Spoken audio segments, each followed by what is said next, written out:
Auzubillahi minasyaitonirrajim. Bismillahirrahmanirrahim. Assalamualaikum warahmatullahi wabarakatuh. Apa khabar semua pagi ni? Masya Allah. Adakah cuaca emosi anda dalam keadaan tenang, berbahagia, cerah sebagai langit yang sedang Allah bentangkan. Ya Allah, sedapnya hidup hari ini, nikmatnya. Dan antara sifat-sifat yang telah termaktub di dalam Al-Quran, sifat manusia adalah berkeluh kesah dan terburu-buru. Jadi itu telah Allah Ta'ala remind ataupun beri peringatan kepada kita. Sesungguhnya dialah yang maha menciptakan, yang telah pun menciptakan kita, maka Allah lebih mengenali kita. Jadi ada tak caranya nak mengatasi benda macam tu semua kan? Kadang-kadang kita rasa, ya Allah, apa risaunya, apa akan jadi kan? Lepas tu terfikir penyesalan, ya Allah, kalau aku tahu aku tak buat macam ni dan sebagainya. Dan baru kita dah okey sikit, dah stable sikit, tiba-tiba ada pula orang buat hal kan, orang yang paling kita percayai, tiba-tiba menyebarkan benda-benda yang tak sepatutnya, yang tak benar, yang tak tepat. Ataupun orang yang paling kita tak sangka lah kan, tiba-tiba dia telah menyebarkan cerita-cerita yang tak betul dan sebagainya. Ataupun kita tengah elok-elok tapi tiba-tiba keluarga yang terdekat, keluarga tersayang kita buat perangai pula.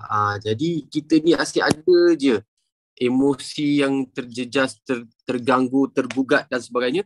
Kita pun bertanya kepada Allah SWT, ya Allah, ujian apakah lagi kan? Exam paper apa lagi yang tak aku pas-pas ni kan? Jadi hari ni kita nak tengok ujian emosi berpanjangan part 2, insyaAllah. Dan seperti biasa, kita akan bersama dengan Abang Adam kita, yang sangat mesra, yang sangat menyantuni kita semula kan. Beliau ada seorang certified trainer. Nanti saya nanti tanya diri dia sendirilah. Saya takut saya akan cakap salah pula kan. Sekejap lagi kita akan bersama Abang Adam. Sebentar saya lagi. Mari kita mulakan pagi yang penuh berbahagia ini, penuh indah ini dengan umur kita Al-Fatihah. Auzubillahiminasyaitonirrajim. Bismillahirrahmanirrahim. Alhamdulillahirrahmanirrahim.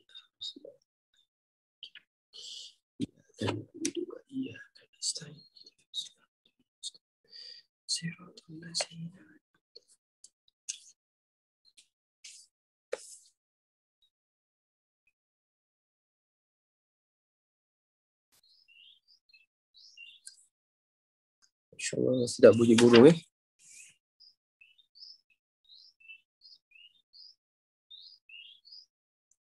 Baiklah. Saya rasa saya pernah baca ni.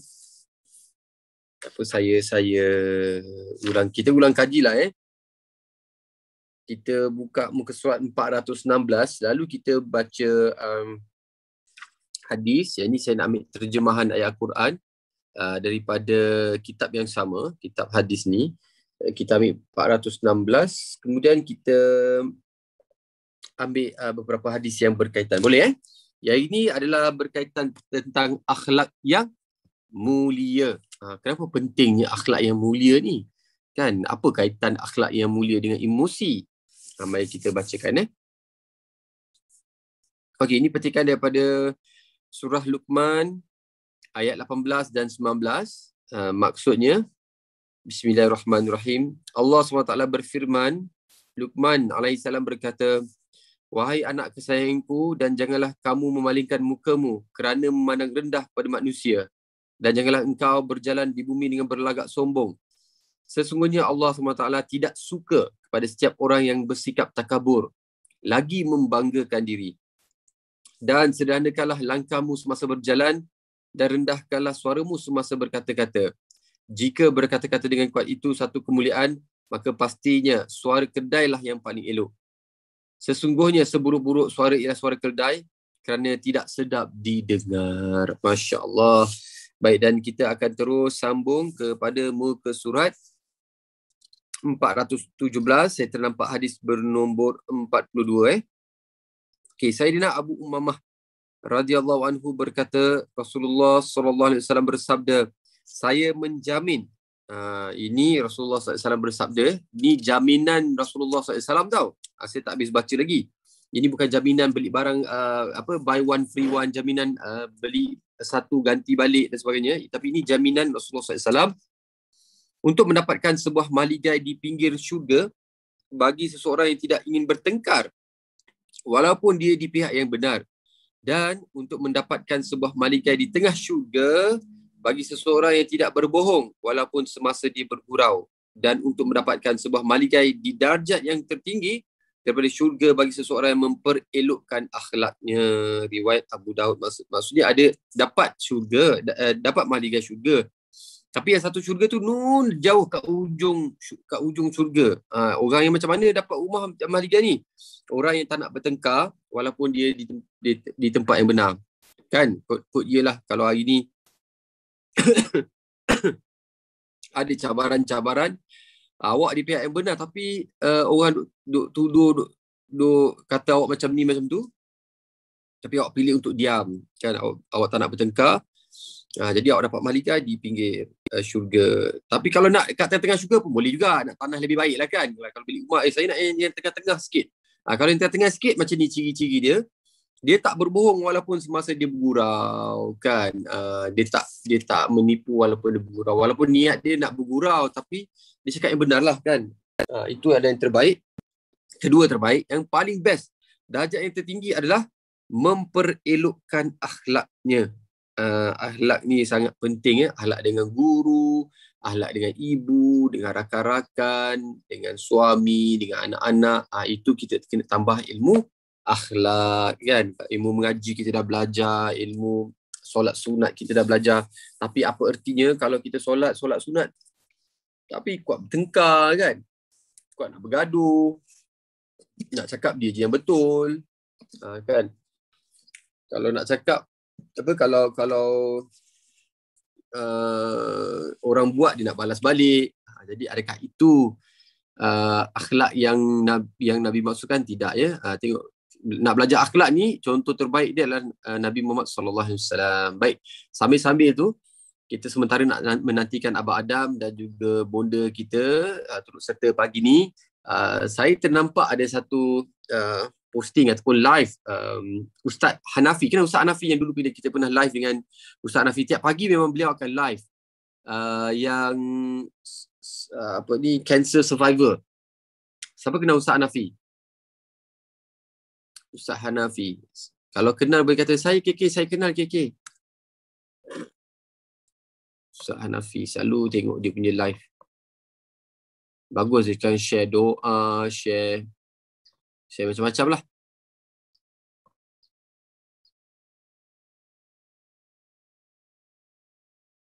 Baik. Di mana kenal, dia kata kenal, okey, saya KK, baik. Waalaikumsalam. Kenal, baik. Okey, bagus. Syukur, Alhamdulillah. Okey. Ustaz Hanafi, bagus. Okey. Alhamdulillah, doakan beliau semoga terus sihat, semoga terus istiqamah. Banyak sangat usaha-usaha yang beliau lakukan ya. Dia ada rumah Sidim. Kalau siapa-siapa yang nak berinfak, yang nak bersedekah, boleh sedekah di rumah Sidim. Nombor akaun dia nanti saya cuba tengok. Beliau membantu mereka-mereka yang ada cabaran dari segi drug addicted, macam-macam lah cabaran, macam-macam rupa yang dia tolongnya.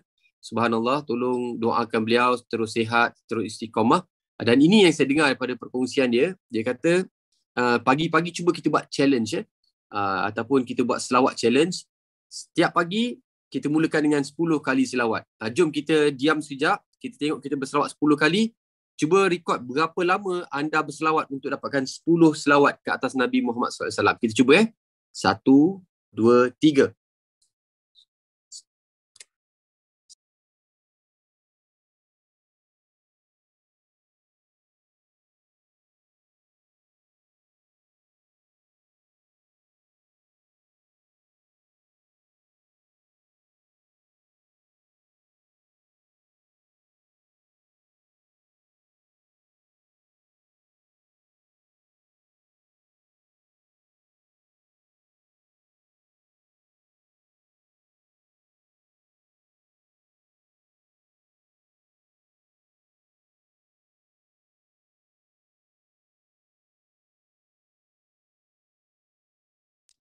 Okey, selesai. Tak sampai 1 minit.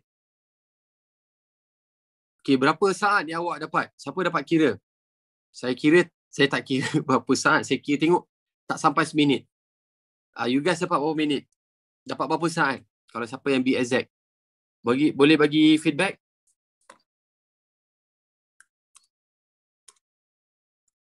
Boleh bagi feedback?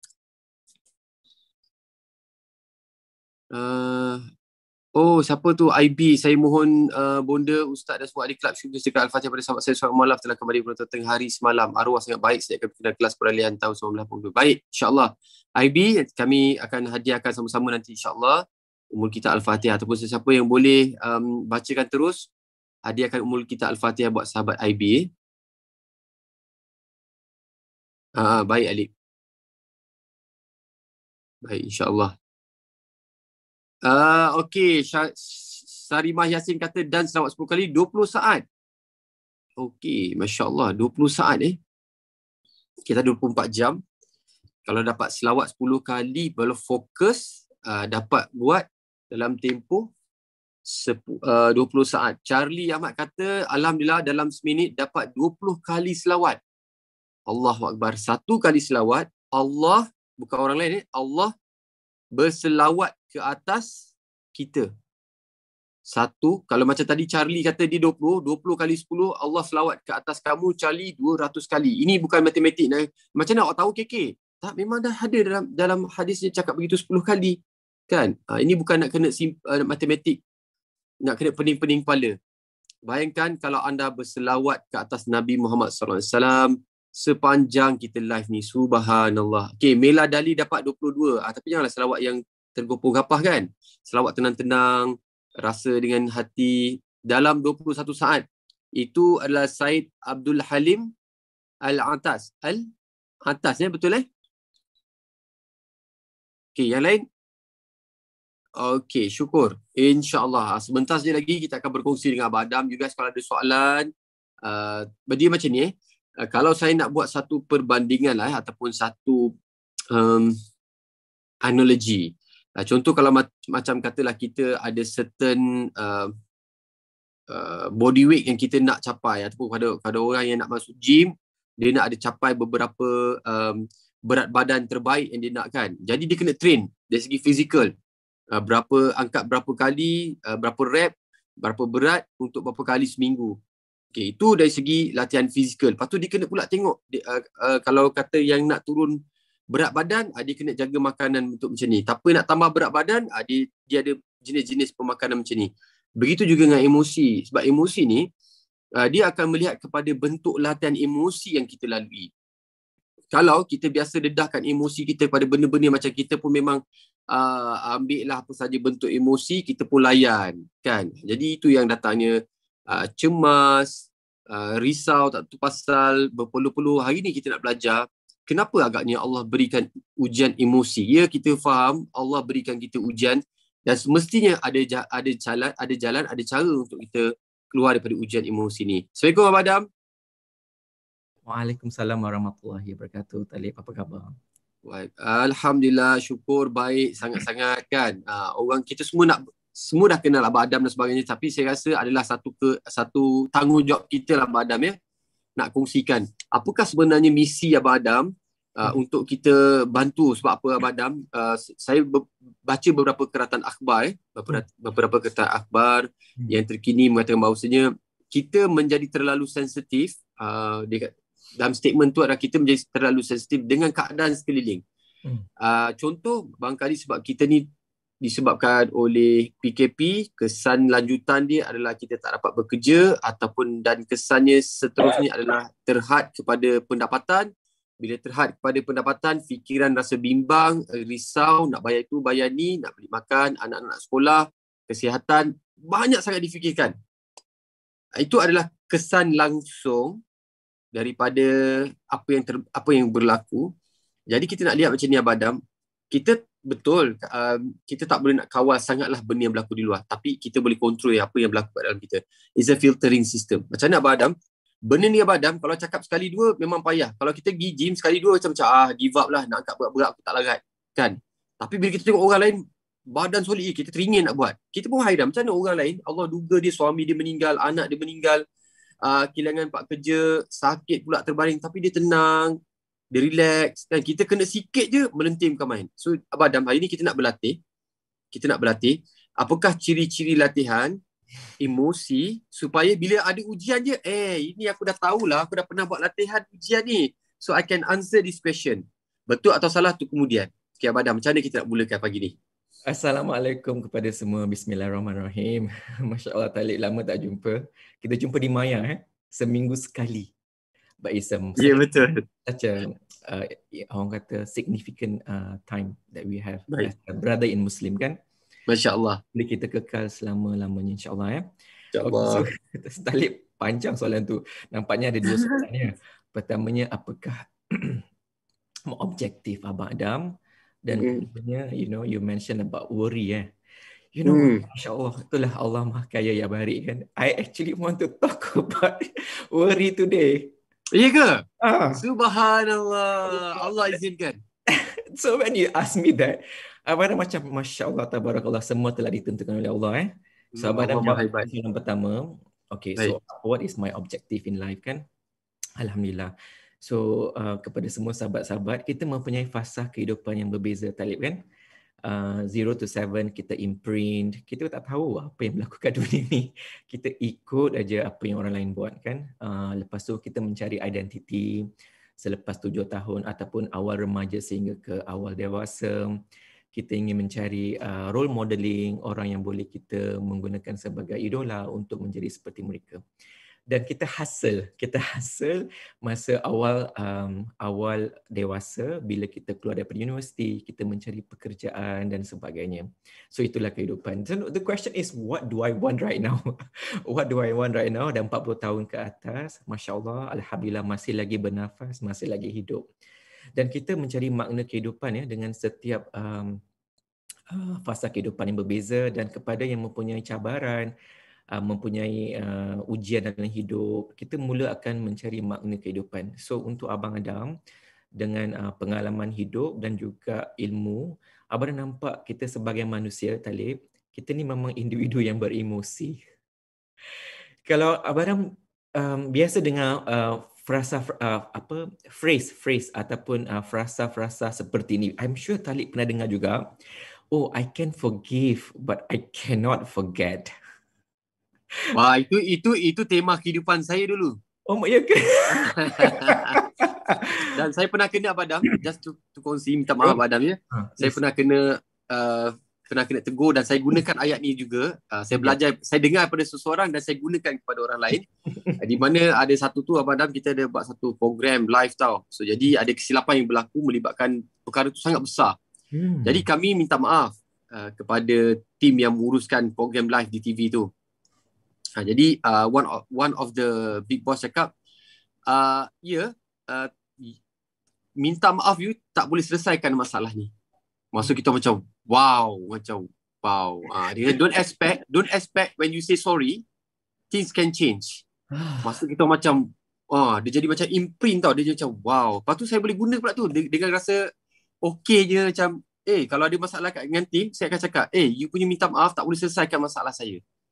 Wow, sombong je kita. Astagfirullah, Abang Adam, dosa Abang Adam. Okey Abang Adam, teruskan Abang Adam. Mungkin niat orang yang bercakap tu at that time is to menjadikan perkara tu sebagai satu anjakan untuk sentiasa improve lah. Ya, itu yang Abang Adam nampak. So memang it's true. Kenapa manusia boleh cakap they cannot forget? Itulah yang dinamakan the power of your mind, yang mana itulah terbenam, dan perkara tu akan ada trigger sebagai kehidupan. Jadi I think to start off today punya discussion, seeloknya kita revise sedikit apa yang kita belajar hari itu. 1, 2, 3, 4, 5 perkara yang Abang Adam start off. Perkara ketiga ialah emosi, Talib, kan? Perkara ketiga ialah emosi. Perkara keempat dan kelima ialah tindakan yang kita ambil dan juga hasil kehidupan. Ya? Jadi dalam situasi bila dia forgive, dia dah maafkan. Tetapi dia tak boleh nak lupa. So bila dia tak boleh nak lupa, dia kat mana tu Abang Adam? Kalau maafkan di mana, lupakan di mana? Okay. Good. So let's recap 1, 2, 3, 4, 5 dulu. Senang je kita nak ingat ni. So untuk mempermudahkan peringatan sahabat-sahabat semua, sebab Abang dah cakap lama, mungkin benda topik ni agak macam tadi cakap tadi, benda yang memerlukan revision ya. Jadi 1, 2, 3, 4, 5 senang kali ya. Kita guna anggota badan kita. Boleh ke? Senang kita nak ingat. 1, 2 kat sini. 1, 2 kat sini iaitu kita punya akal. Kita punya akal dan kita kena realize how much time kita mengkaji minda ni. Mungkin orang psikologis, mungkin pakar saintis neuro yang akan mengkaji. Kepada rata-rata kita ni, kita tak tahu impact ni, kita cuma rasa akal ni untuk kita menghafal, untuk kita membuat keputusan. Tetapi yang kita kena ingat, setiap kehidupan kita daripada kita baby sampailah kita ada, dia telah rekod segala-gala peristiwa yang telah berlaku, ya. Dan kita akan mendapat trigger melalui emosi. Itu perkara yang ketiga. Jadi ingat 1 dan 2 kat sini. 1 dan 2 kat sini. 1 agak kompleks iaitu filtering. Jadi apa yang kita akan cakap? Salah satu filter yang kita nak cakap pada hari ini ialah Talib, sistem belief, ya. Perkara kedua, kenapa minda juga? Sebab dia menjana thoughts. Setiap filtering kita, dia menjana thoughts. Dan kita pernah bercakap, thoughts tu mempunyai berjuta-juta thoughts sehari. Logiknya, Talib, secara logiknya, let's think logic. Abang nak guna satu macam metafor ataupun experience lah. Talib katakan, Talib mempunyai tangan ni, kita mempunyai pencukil gigi kan, kita makan kan. Kan Talib, benda tu kecil. Abang Adam guna example ni sebab dia senang nak pegang. Ya. So how much your hand can hold your pencukil gigi tu? Mungkin satu genggam. Okay. Satu genggam tu ada berapa? Berapa pencukil, batang pencukil? Make it like 100 maybe. That's right. So 100 So maybe what you can control, your hand can control is 100. Tetapi bayangkan kalau pencukil tu dah sampai beratus-ratus, beribu-ribu, can you hold it? No. That's right. So maksudnya itulah dah luar daripada kesedaran Talib. Ya. Itulah kita punya thoughts Talib. Setiap hari kita dibombarded, kita bombarded maksudnya hujani dihentami dengan thoughts yang sampai berpuluh-puluh ribu. Dan sehingga kini pakar neuro dia sentiasa mengkaji berapakah. It started off dengan seorang pakar Hungarian yang dikata dalam 60,000 hingga 70,000, 80,000, but now it can be more sebab kita punya access dekat social media dan sebagainya, it is getting more. Jadi people are bombarded with so many thoughts. Ada yang kita boleh control, ada yang kita tak boleh nak control. Katakan Abang Adam kata kalau kita ada 100,000 thoughts per day. Talib kan? How much thoughts your brain is aware? Itu yang kita kata control tu, yang kita sedar. Yang kita tak sedar tu berapa Talib? Mungkin lebih daripada, I don't know, dalam 100 yang kita rasa tu mungkin kita boleh I don't know, maybe 10, 20, itu yang kita sedar. Which means Talib, kita memang tak mempunyai kesedaran ataupun kita tak mampu nak kontrol atau tak sedar langsung berapa thoughts yang telah masuk dalam kita punya aset yang paling mahal ni. Jadi 1 dan 2 ialah termaktub kat sini. Ya, 1 yang tak nampak langsung yang kita tak mampu nak kontrol, which is the belief, metaprogram, memory, decision, semuanya telah terbenam daripada kita kecil sampai sekarang. Senang ingat Nombor 2 ialah thoughts. Dia menjana thoughts. Ya, dia menjana thoughts. Contohnya kalau kita kata fear.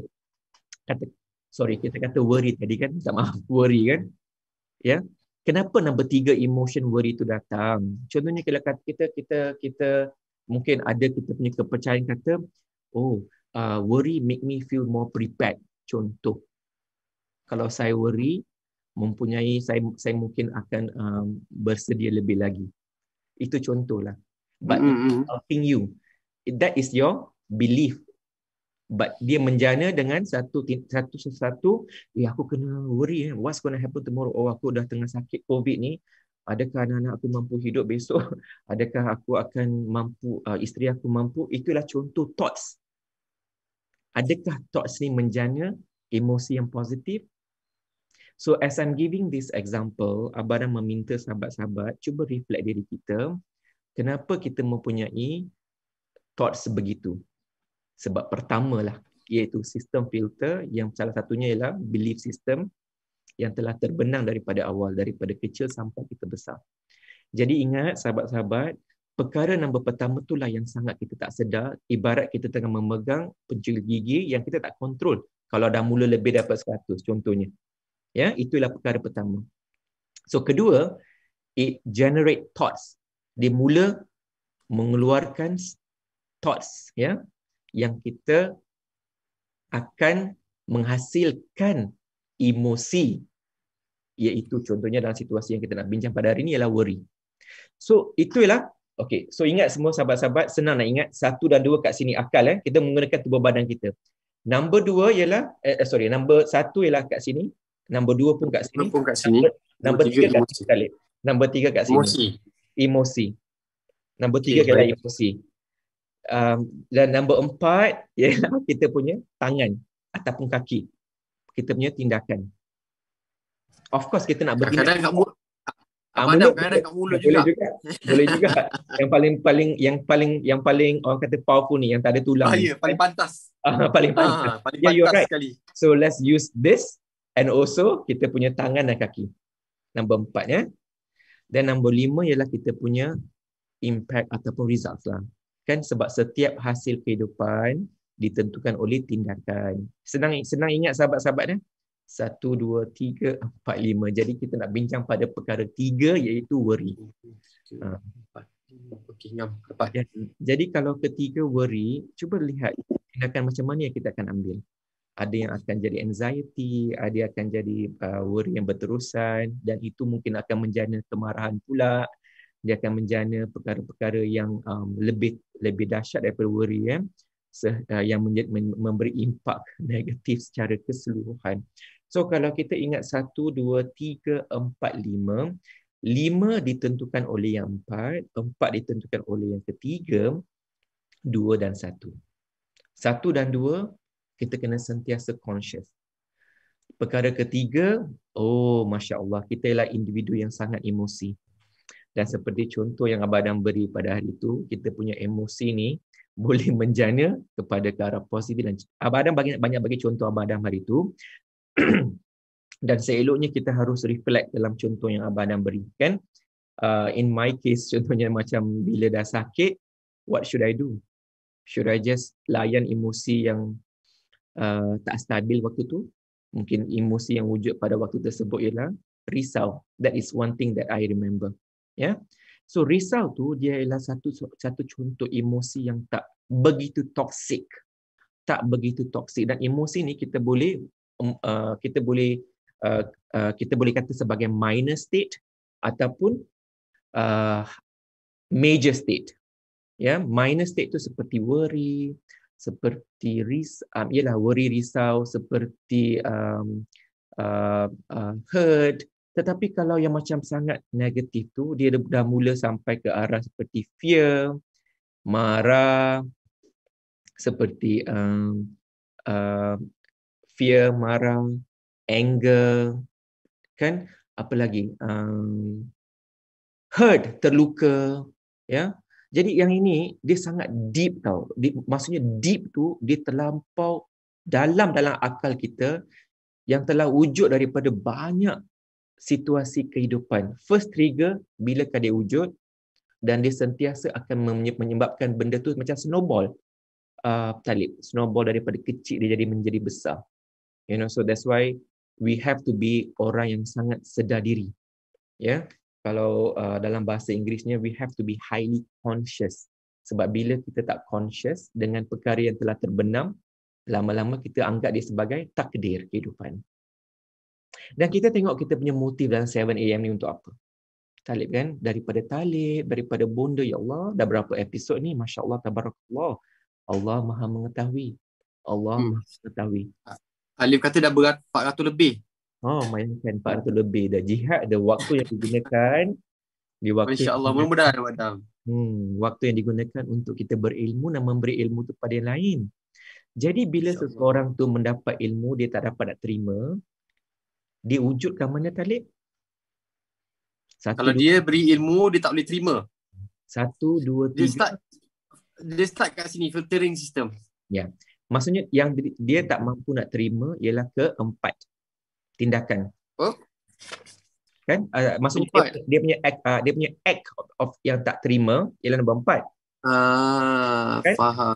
Nombor 5, bila dia tak terima, dia dah mula mendapat hasil yang stagnan, tak ada kemajuan. Ya. Ataupun life is by default. Kita punya hidup ni ditentukan oleh masa lampau kita. Kenapa? 1 dan 2 kat sini. 1 dan 2 salah satunya ialah memory. Betul tak? Nombor Betul. 1 filtering. Ingat tak Abang pernah cakap memory juga merupakan salah satu kita punya filtering. Memory tu apa? Kita punya masa lampau, Talib.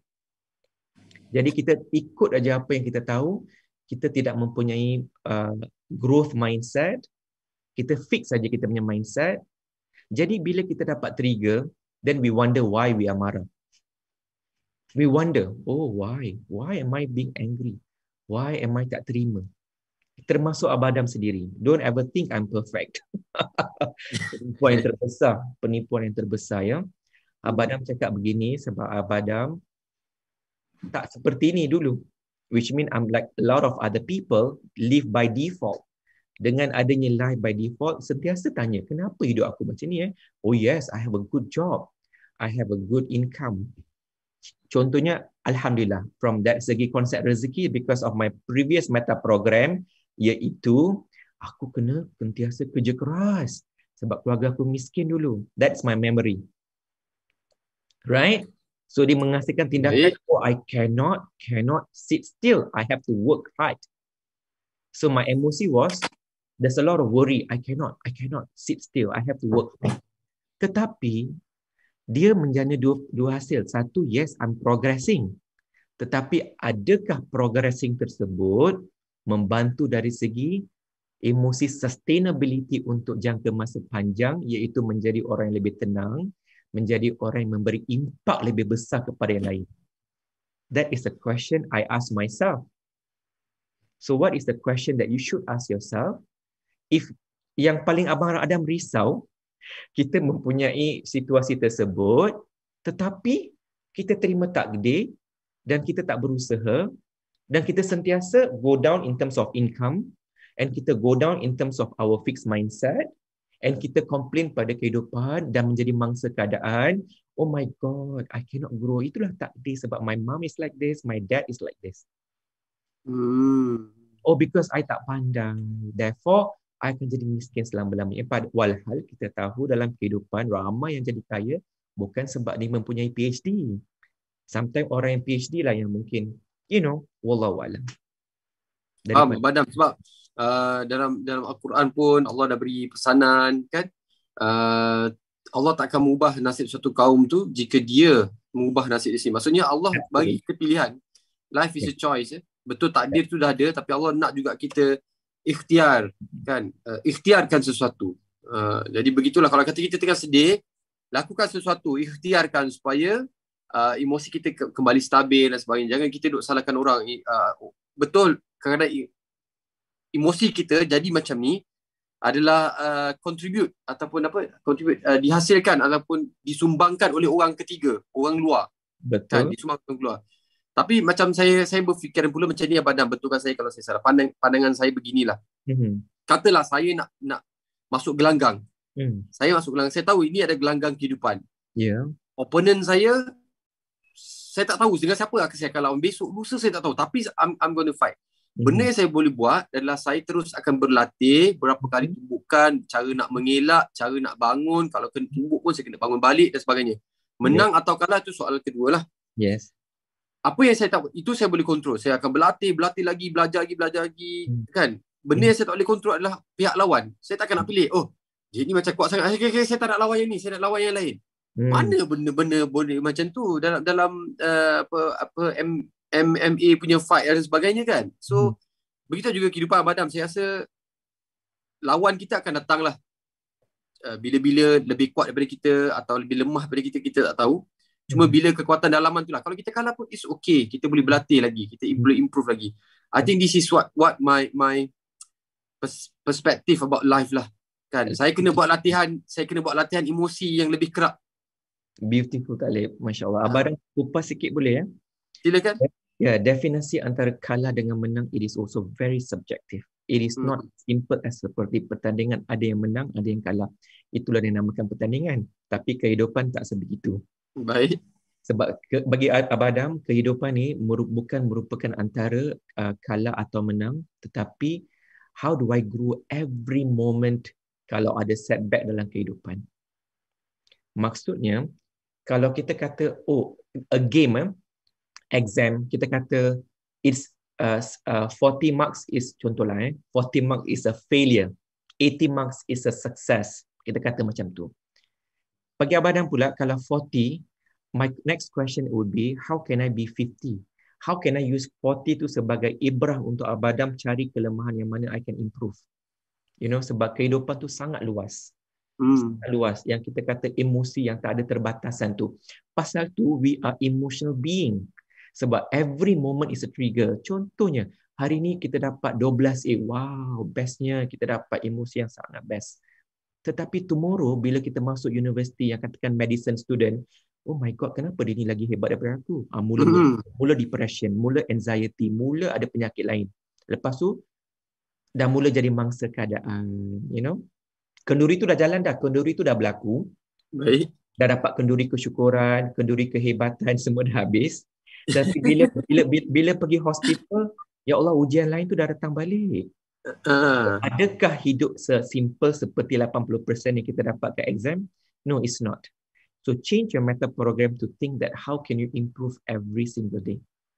So going back to 7M yang telah you all lakukan, the intention kepada orang belakang tabir yang tengah dengar semua ni, I'm very sure it is to bring people to have more kesedaran, supaya if I am having a low income, how can I continue to progress? If I'm an angry people, how can I continue to be better so that I'm not angry one day? So it is not a destination, kan Talib? If it's not a destination, maksudnya Talib, kita akan sentiasa diuji emosi yang mana kita mungkin tak akan setuju dengan apa orang lain mengajar kita, disebabkan kita stuck dengan kita punya memory lama. Kita tak mempunyai kemampuan untuk nak ada paradigm untuk shift, untuk membuat grow mindset. Betul Abang. It's a journey lah Abang. It's a journey, betul? Yes. Jadi 1, 2, 3, 4, 5. 1, 2 ialah you have a choice untuk jadikan history tu static, ataupun 1, 2 history tu you learn and you grow how to be, continue to grow your 1, 2 untuk kita live in a present moment, not in our historical moment. Sebab historical moment, kita tetap akan mendapat emosi trigger yang tak best. Sebab kita masih dalam hidup lama. Sebab kita punya emosi marah, amarah semua tu datang daripada mana, Talib? Daripada pengalaman hidup yang lama. Memory. Which is one of our filter system. Dan benda tu boleh ubah, betul Abang Adam. Sebab apa? Saya di pengalaman sendirilah. Saya syukur baru je baca ayat Quran kan tadi. You just read the Quran mengatakan kita Luqman. Ya, Masya Allah. Luqman ayat 18-19. Abang Adam macam contoh pengalaman saya sendiri lah kan. I thought I was okay lah. Kan. Tak perasan tau Abang Adam. Betul Abang Adam, saya tak perasan saya ada this kind of filtering system. Sampailah bonda detect. Maksudnya yelah, mungkin pengalaman dia tahu kita ni macam mana, macam kita cakap, dia detect, dia perhatikan je kan. Jadi coach by bonda. Jadi kita tahu, okay, Talib adjust ni sikit. So filtering system tu boleh ubah. It's not like okay lah, mangsa keadaan lah, umur dah macam ni pun masih lagi cerita, masih lagi nak berdondang lagi pasal benda-benda tu. Saya tak boleh lah, macam ni lah kehidupan saya. I'm done with that. Saya dah tak larat dah nak bawa biawak tu semua kan. Nak display. It's a showroom for biawak. Jom enjoy. Let's show your biawak semua kan. Absolutely. So pada saya, benda ni bila cakap pasal emosi, dia perlu dilatih. Dan pada saya kalau dilatih dia kadang-kadang sorang-sorang ni, kadang kita tak tentu benda yang kita nak latih ni betul tidak. So I believe there's a coach ataupun there's murabi lah, guru yang boleh bantu kita, orang yang dah lalui pengalaman, orang yang dah ada ilmu khusus tentang latihan emosi ni. Kalau contoh saya suka buat pasal gym ni sebab apa? Kalau orang tu kalau orang yang datang nak train saya, katalah orang yang nak kata, okay Talib, saya nak cari physical trainer saya lah kan. Kalau saya datang, saya tengok dia, awak berapa kali duduk kat gym lama ke? Saya baru 3 hari. Confident ke tak confident? Kalau tengok tu bentuk dia macam, badan dia macam tak confident. Unless kalau orang tu, saya dah 3 tahun kat sini, badan dia fit sebagainya, kita confident. Betul tak Abang Adam? So trainer kita kena tengok. Macam Abang Adam, syukur Alhamdulillah, I got to know Abang Adam memang certified. Abang Adam dah lalui perjalanan Abang Adam sendiri. So been there, done that kan. Abang Adam dah faham macam mana, what's the lowest emotion kat bawah tu kan. Abang Adam dah faham dah. Kalau orang cerita, Abang Adam ada that empathy. Tak ada macam okay, Abang Adam understand. Itu yang senang. Itu pada saya senang bercakap dengan Abang Adam. Abang Adam understand. Thank you Talib. Thank you for that. Alhamdulillah. Boleh tak Abang Adam jadikan framework aja apa yang Talib cakap ni? Kita ingat sampai bila-bila ya. Baik. 1, 2, 3, 4, 5 adalah framework. Yang apa yang Talib cakap ni pun framework yang sangat powerful. Kita nak ingat terus. 10, 70, 20. 10, 70, 20. Talib dah tahu dah pun. Ya. 20% kita kena sentiasa berilmu. Bila 70% ada kalanya kita akan jatuh, kita akan naik, dan dengan kejatuhan itulah dinamakan wisdom guys. Ya, wisdom ataupun hikmah yang kita dapat sebagai guru ataupun sesiapa saja yang mendengar, yang mana when you learn so much, your 10% daripada matematik pun yang paling rendah 10%. Abang Adam equate dengan ilmu, tetapi itulah 70% tu kita akan diuji dari setiap. So how can we say winning is, kalau win is one objective, kita nak kata pass 80%, tak boleh. Dalam exam tu satu exam aja. So we have to continue to beramal, dan kita akan jatuh dalam pengamalan tu, dan dengan pengamalan itulah yang kita akan dapat hikmah. Dalam bahasa Inggeris dinamakan sebagai wisdom. Ya, untuk yang mempunyai wisdom yang banyak dalam kehidupan, alhamdulillah jika mereka memberi feedback yang kita kata daripada guru 20% tu. So itu formula Abang Adam. This is what my formula is. That is why Abang Adam kata, I will never stop insyaAllah sehingga mati untuk sentiasa berilmu. Ya. And kita akan mempunyai ujian kehidupan, satu dari segi dunianya, iaitu dari segi pekerjaan, family, rezeki, kesihatan, ujian dengan manusia dan macam-macam lagi. Kita kena ada ilmu kan Talib? Dan kita kena apa yang kita belajar. Sebab kalau kita belajar teori, kita pergi exam aja tak guna. Kita kena mengamalnya. Dan bila kita dah mengamal, kita dah tahu apa yang kita buat tu sometimes boleh kita dapat impact. Kedua, kita tak ada impact. Yang paling best sekali, bila kita mempunyai konsep untuk kita sentiasa beranikan diri untuk kita bertanya, by the way, how do you think I did dalam situasi tersebut? Did I did okay? That's why beramai orang mungkin tak faham konsep ni, sebab konsep yang Abang selalu cakap dengan bonda, itulah bila kita bagi feedback, orang akan murka 7 keturunan. Abang pernah punyalah sensitif Abang pernah cakap dengan bonda dulu, sebab as we just started our relationship, Abang sangat biasa dengan feedback, because that's what I receive in my corporate life kan. And, dari segi budayanya, filtering yang berbeza kan, bukan sebab kita nak macam tu, kita kita dibesarkan begitu. Filtering kita iaitu cara kita bertindak datang daripada asuhan orang lain, yang mana bila kita memberi feedback dinamakan kita tengah sombong, kita tengah tak menghormati orang, kita nak jatuhkan orang contohnya. Tetapi in our culture, contohnya dekat semua institusi Abang Adam belajar dari segi corporate-nya, kita ada 360 feedback, ya. Dan kita contohnya bila Abang Adam did my master in one of the prestigious business school, you have no idea, we have a coaching hanya untuk menerima feedback, Talib. Masya-Allah. Betul Abang Adam, feedback ni so expensive punya coaching tau. Kita minta one of the coach Talib daripada this organisation, and I remember the business school paid berpuluh-puluh ribu untuk orang tu facilitate feedback sahaja. Sebab ada yang masih lagi daripada orang kata yang Abadam hari tu ada cakap dengan Talib kan, Abadam punya kelas ni ada 70 nationalities. Talib boleh bayangkan nationality macam kalau macam yang datang daripada contoh Abadam bagi kalau macam Indian, they are so open about feedback. I'm talking about nationality Indian, bukan Malaysia ya. Kita agak berbeza. Please remember, sebab negara masing-masing mempunyai lain. Tetapi ada negara yang tak boleh terima feedback. Contohnya Japanese. Oh my God. Sebab they are very respectful, they are very intro punya tu. Tetapi so dalam situasi itu kita facilitate bagaimana menerima feedback dengan terbuka. So you can imagine that is a progressive culture. Itulah Masya Allah Abang Adam. Best sangat dengar pengalaman Abang Adam ni sebab bila kita sebab tu kita punya peribahasa jauh perjalanan luas pandangan, banyak pengalaman. Kalau kita duduk campur dengan kita je, that's why kita ni dicipta ikut budaya. Saya percaya budaya kerja yang pernah saya didedahkan tu, saya ada 5-6 tempat kerja, budaya berbeza-beza tau. Betul. Berbeza-beza Abang Adam. Saya kerja dengan satu syarikat pembuatan kereta ni, dia lebihkan budaya Jepun, lain sikit. Kalau Melayu 100% pun lain sikit. Kalau ada campuran dengan Chinese lain sikit. Ini kita bercerita tentang budaya kerja. Cara macam mana dia bekerja, kepercayaan, belief system dia dalam office dan sebagainya. Saya sangat yakin pengalaman Abang Adam ni jangan simpan seorang-seorang Abang Adam, berdosa. Okay, Abang Adam akan jatuh berdosa. Kena share Abang Adam ya? Yeah, of course. Abang Adam. I will share.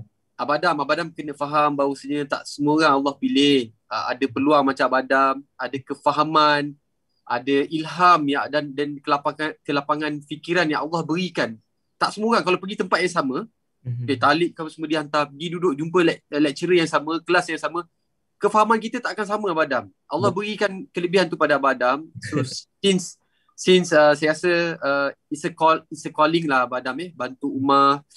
Kita pun faham mutakhir ini banyak ahli ilmuwan, ulama pun bagi feedback juga. Mereka lebih risaukan bukan saja COVID, akhlak kita pun makin kalau kita carta tu makin menurun lah. Jadi ramai sangat setuju bila bonda kata kita perlu periksa indeks akhlak kebangsaan. Kecerdikan ni insyaAllah dalam dunia hari ni semua orang cerdik. Kita terdedah dengan macam-macam ilmu, macam-macam sumber maklumat. Peluang untuk jadi cerdik tu tak macam dulu. Dulu macam saya tak ada buku, rumah saya tak ada lampu. Hari ni semua orang ada pilihan, semua orang ada peluang yang sama banyak untuk tambah ilmu, untuk jadi cerdik. Tapi tak akhlak ni Abang Adam, tak emosi ni Abang Adam.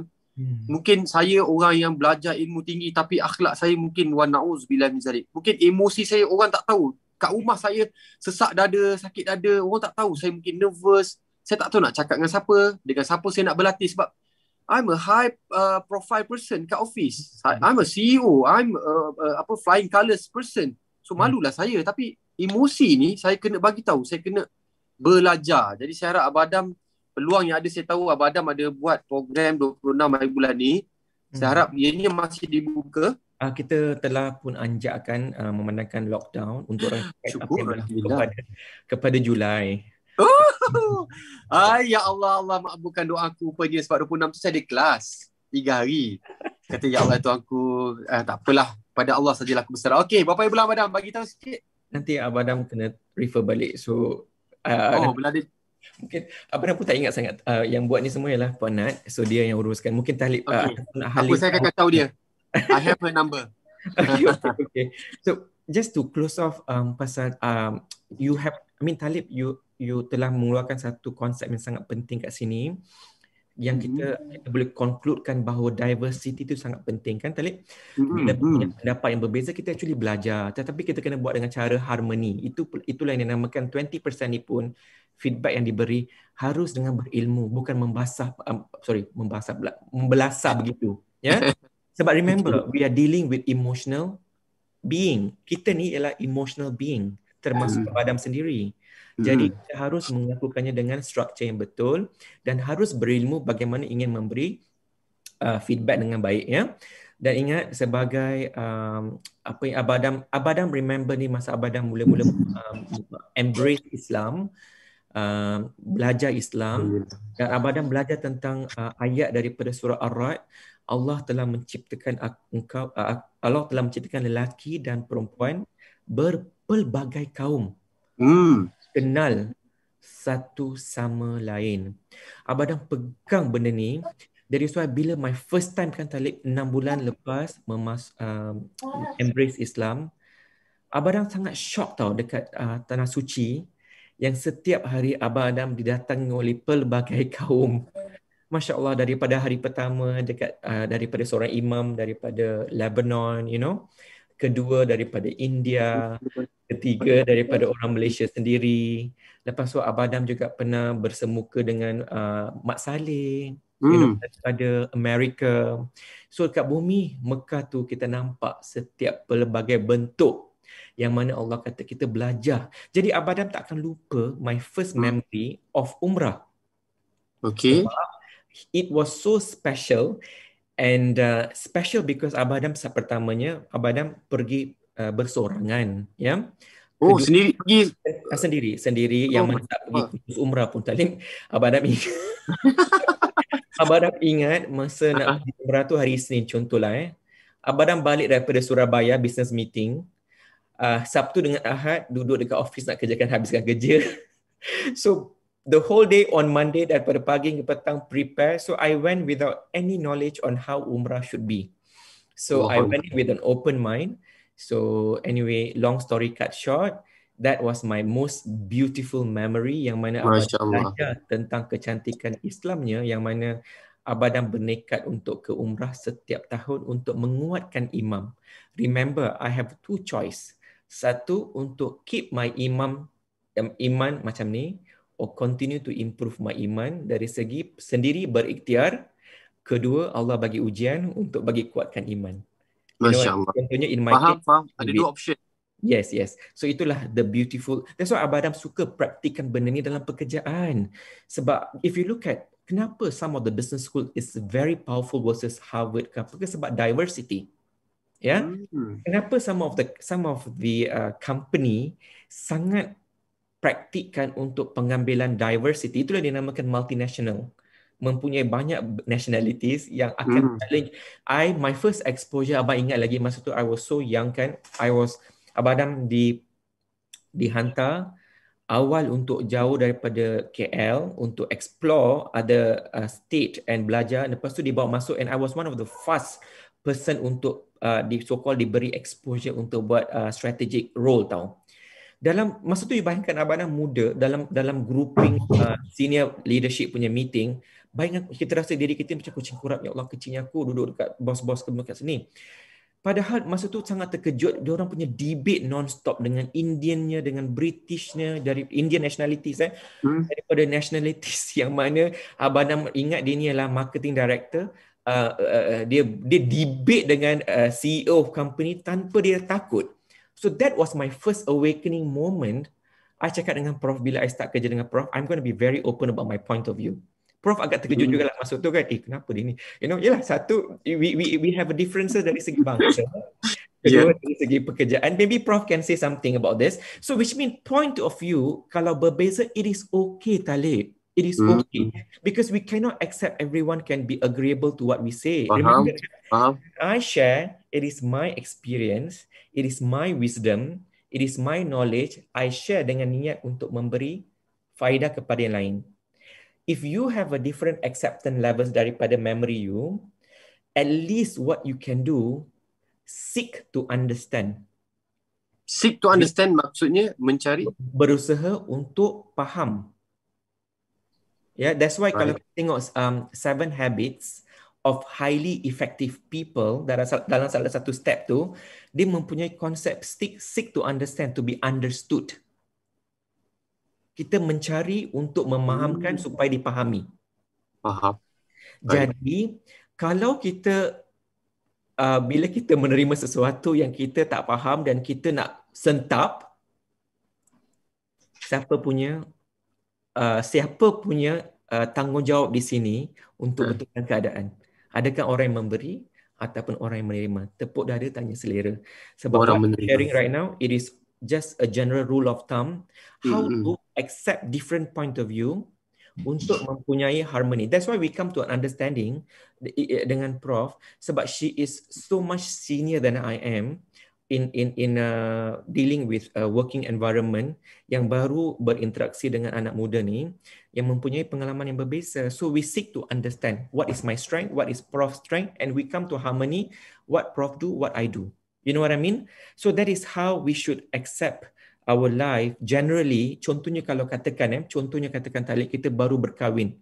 Contohnya in my case, Abang Adam baru berkahwin dengan Dr. Ania in 2013. Padahal kita cuma berkenalan tak lebih daripada 5 bulan ke 6 bulan. Sebab kita nak jaga kita punya silaturahim kan. Baik. Adakah logiknya bila kita kahwin terus akan lovey-dovey, oh I love you to death, you love me to death, you know? Adakah macam, oh I love you to hotahe gitu engkau, aku dekat belakang pokok pisang, you know, my wife dekat belakang pokok almari, tak ada. There's going to It's be a process. Kita akan ada differences. Kita akan ada differences. Satu lelaki dengan perempuan, kedua daripada adat yang berbeza, ibu bapa satu yang PhD, satu lagi anak estate. Akan berbeza. Perbezaan. Jadi kita kena cari titik persamaan and appreciate what we are. Like in my case dengan Bonda, oh my God, we share a lot of common things daripada perbezaan Talib. Masya Allah. I rasa macam I'm so close to Prof sebab she just can understand and I can understand her pain and she can understand my pain to the deepest level. To the deepest level, Talib. It's not just on surface, yeah. So we can. So I have a lot of disagreement with her on certain topic, but spiritually we are so connected. Contohnya macam finance ni, Abadang ni memang lain dengan Prof. You know, we have a different belief system. You know, Abadang cakap ni untuk orang lain faham dalam pekerjaan kita akan ada situasi macam tu. So we cannot hate each other just because we are different. Betul, setuju, faham. Explain, and then we come to a point right now, Prof kata, okay, kalau bidang finance Adam yang buat, ibu tak nak campur, ibu serabut. Contoh ibu cakap macam tu kan. So I will take it with full empowerment. Sama juga Prof, bila Prof talk about certain topic, she's talking about full empowerment kat sini.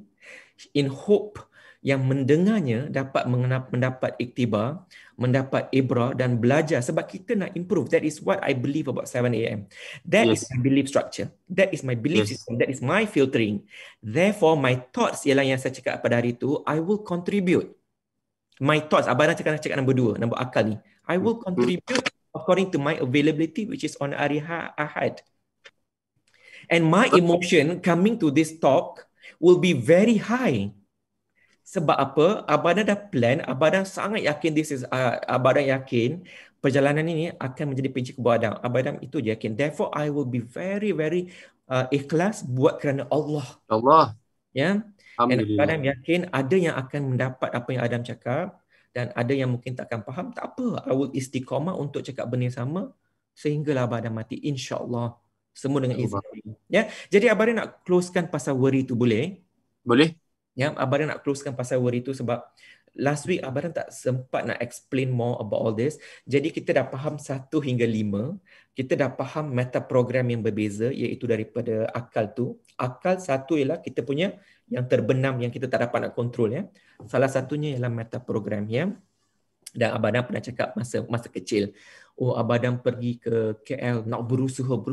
Oh my God, hustle. Yes, I can get result for certain aspect. But am I going to be a peaceful person? Maybe not.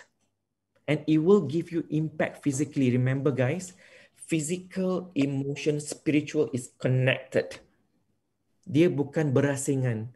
Apa-apa yang kita buat, kalau kita buat dengan emosi yang tak begitu betul, it will give you impact dari segi physical. So in my case, when I hustle, I am getting result in my work, doing so well, dapat reward and recognition. Oh, dapat lagi the star.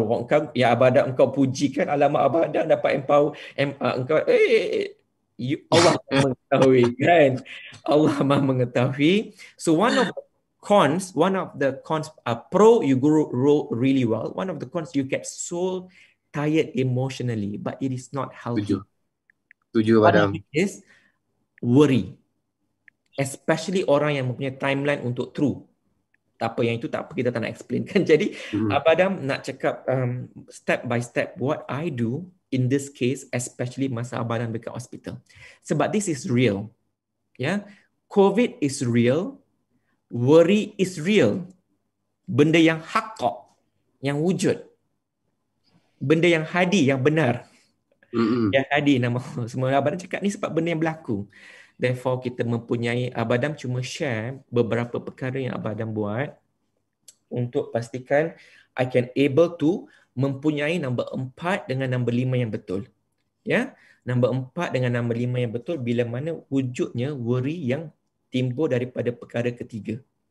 Sebab 1 dan 2 it has ada daripada masa kecil sampai sekarang. Remember? Ingat, proses ni hanya untuk kita jadi lebih sedar, ya.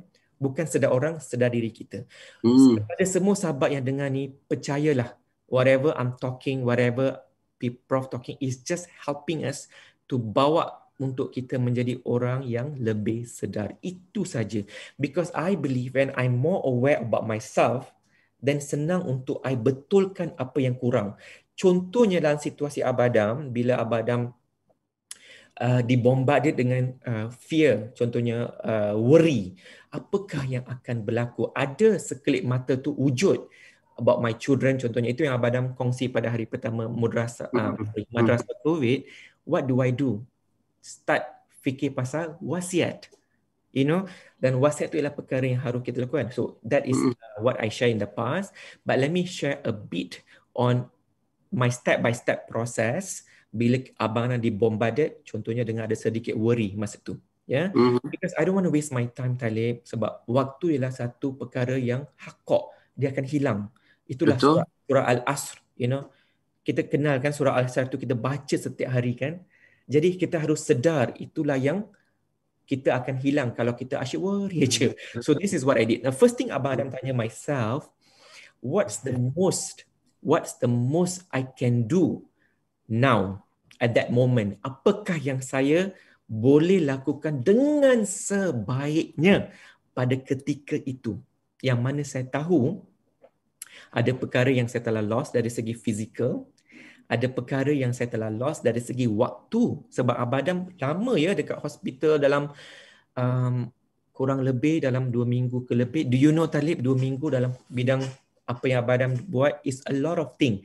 Jadi normal kan, Talib, kita akan risau tentang kewangan, betul. perkara yang melibatkan kebaikan ahli keluarga, tentang my mom yang Abang Adam tak tahu balik ke tak lepas dia masuk hospital tu. So it is real. Jadi kepada semua sahabat yang mendengar, you will get this fear as a human being, and kita kena belajar untuk mengawalnya dengan cara yang positif. So going back to the step, Abang Adam, the first thing I did was, what can I do at that moment yang Abang Adam cannot control whatever happening out there.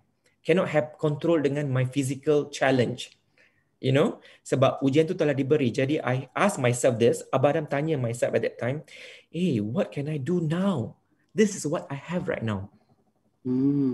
Abang Adam immediately took my phone and I tulis, what should I do now? Macam Abang Adam kongsi hari tu, okay, my best time with Allah right now. My best time. So zikir yang Abang Adam dah pernah niat, tak pernah complete, tak pernah buat, nama-nama Allah, Asmaul Husna, semua, inilah waktunya. So that I can strengthen my spiritual. Sebab I know I have that moment of 2 weeks which I want to make it a golden moment. I want to make it golden. I cannot worry about my work. I cannot worry too much about my family sebab semua jauh daripada genggaman Abang Adam. I do not have control at all. Kalau mengikut the 7 habit of highly effective punya guru, kita akan samaraikan sebagai circle of influence, circle of concern. Concern tu ialah perkara yang kita worry, circle of influence ialah perkara yang boleh kita control. So ini Abang Adam jauhkan, Abang Adam mula fokus on circle of influence. Abang Adam kembangkan my circle of influence. Abang Adam buang jauh-jauh my circle of concern. Yeah. So what are those? My finance, my what, my work, my training, my daughter. There's another company yang I nak buat sekarang. Lepas tu ada pula dapat apa nama ni, consultation daripada Singapore. Oh my God. So one-on-one, Abang Adam just, okay. Then I wait for a few days to get a bit more better. Abang Adam minta Dr. Anya send my laptop so that I can start doing what I can do according to my physical wellness. So ask yourself kepada semua sahabat-sahabat, perkara pertama, apakah perkara yang terbaik boleh you lakukan pada waktu you tak mampu nak buat benda lain? So that in my case, pertama, kuatkan hubungan dengan Allah dan solat sunat, macam yang Abang cakap itu. Kedua, dia dah okay sikit, Abang dah mula ambil laptop, list down what I want to do at that moment. Sebab, you bayangkan I have how many hours ke hospital, dengan cucuknya, sakitnya, cucuk aja every day. You know, ambil darah dan sebagainya. I cannot control this, kan?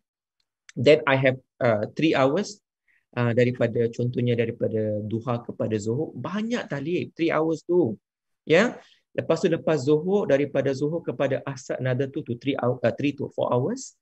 So what can I do? Am I going to waste that waktu and then jadi mangsa keadaan? Ya Allah, kenapa aku?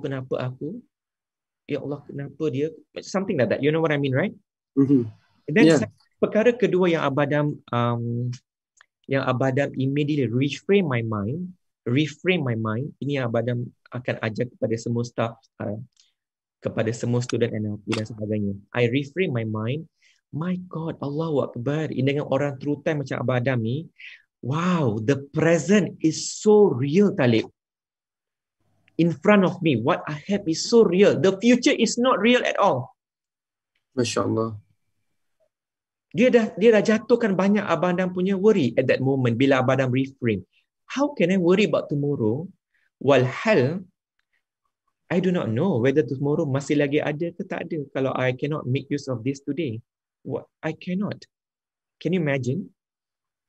Yes, anyone. So please, at any moment in time, you need to ask yourself what you have right now is real. You do the best. Kita buat yang terbaik, Talib, dengan apa yang kita ada sekarang. So bayangkan kalau kita nak sibuk dengan benda yang menjatuhkan kita punya emosi, contohnya negative news, do you want to focus on that or you want to focus on zikir, oksigen kehidupan? Of course, zikir. Yes. Do you want to focus, number 1, untuk empowering belief, untuk pandaikan akal kita yang 1 dan 2 tu, nak sibuk nak jadi mangsa keadaan? Pandaikan nombor 1 dengan nombor 2 tu. You know invest what? Here. You know what? At that moment, Abang kata, whatever moment I have in this hospital, I nak jadi lagi pandai. So bila dapat laptop tu, Masya Allah, I plan my day, I tulis apa yang nak belajar, I tulis apa I nak jadi hebat. Itu je I fokuskan. I cannot focus on what I don't have at that time. Saya tak boleh nak fokus pada apa yang saya tak ada masa itu. Sebab itu semua dah jadi ujian. Itu semua jadi takdir. Dah tulis kat Lauh Mahfuz. Seperti masa kecil, Abang tidak mempunyai seorang ayah yang sangat penyayang. Tak ada. So I cannot focus on that. I cannot hidup dekat my past. I can only focus to be a great father now. InsyaAllah. Masya Allah. Masya Allah. Bila Abang cakap great father, pagi tadi saya kejut-kejut anak saya bangun subuh. Anak saya cakap, Happy Father's Day macam. Betul. Abang pun dapat tahu. Orang Abang nak tunjuk-tunjuk ni, nak riak sikit ni. Allahu Akbar. Dapat juga. Happy Father's Day pada Abang Adam. Thank you, Talib. Pada uncle, ayanda nu di belakang sana kan, tengah lagaknya dan semua ayah-ayah di dalam yang tengah menonton ni kan. Semua mungkin hari ni kita pun tak perasan. Saya pun tak perasan Abang Adam. Tahu tapi tak perasan kan, tak berapa masuk sangat dah. Dia duduk kat somewhere here lah, tapi tak aware sangat kan. Kalau orang sebut, okay. Jadi Abang Adam, thank you so much. Abang Adam, saya tak minta izin tadi. Saya dah share satu nombor phone ni. Saya dah tulis. 012, saya nak confirm 012-796-1268. Saya bagi orang. Dia nak tanya, KK nak masuk kelas apa dengan Abang Adam? Aku nak cerita panjang pun aku tak tahu. To be frank, yang saya tahu ini adalah ilmu untuk melatih emosi, menajamkan fikiran. Macam kau pergi kelas asah parang lah. Tak semua orang pandai asah pisau, asah parang. Jadi ni kelas untuk asah minda kita, asah emosi kita. So nak tahu lebih detail, saya cadangkan tanyalah sendiri 012-796-1268. Ni cadangan saya pada. Ya, betul. Thank you so much. Betul Yeah. Bila Ya, bila Okay? tadi cakap pasal asam minda tu, abang nak cuma cakap satu je. Kita daripada awal hingga besar, we are just focusing on benda yang kita sedar je, iaitu Hmm. hafal. Kan? Betul. Tapi kita tak sedar dengan how use akal untuk menanjangkan emosi. Kan, Talib kan? Betul. I just remember something when you actually talk. Baik. Baik, Ya. Abang Adam. Nanti So, bagi. Abang Adam abang nanti teruskan, share. eh? Ah, Baik. Abang Adam share tips dalam IG sebab ramai sangat yang dapat input daripada IG Abang Adam. Please, ya. ya. Let Abang Adam share something. Terus Adam. Please share. Okay, sorry. So I continue with number 3, what I remember at that time. So ingat satu ialah apa? What can I do the most? Apa yang paling hebat boleh saya lakukan pada waktu tersebut? Yang kedua, ya Allah, percayalah yang hakok tu ialah apa yang kita ada kat depan, iaitu present time.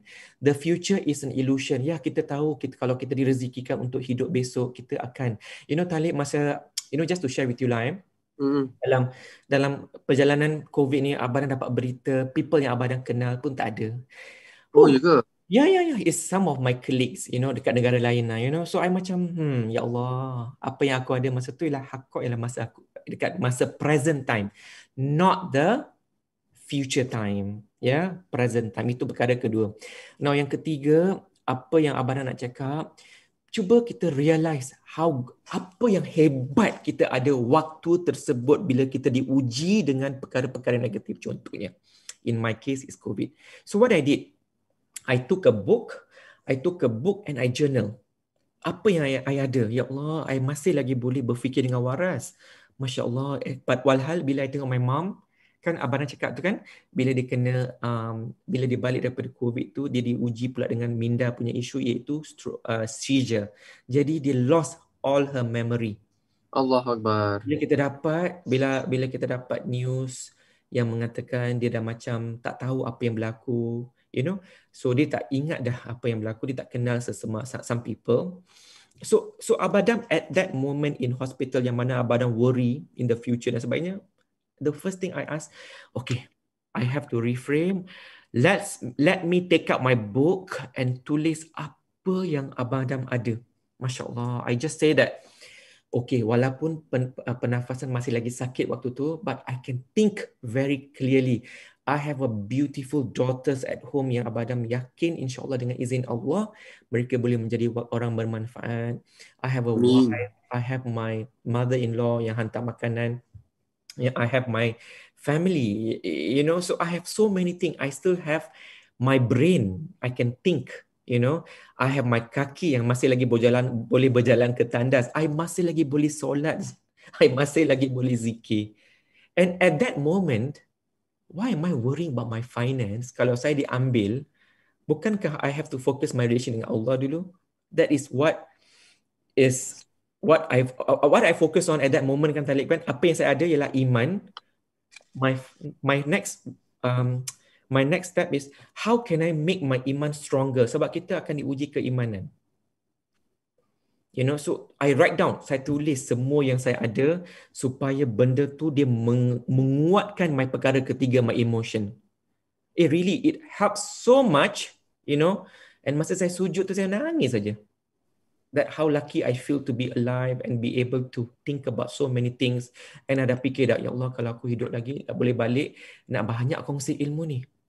Nak banyak kongsi ilmu, And then lepas tu Abang Adam buat juga, dan as a human being, sahabat-sahabat semua, of course, kita masih lagi harus balancekan kita punya emotion.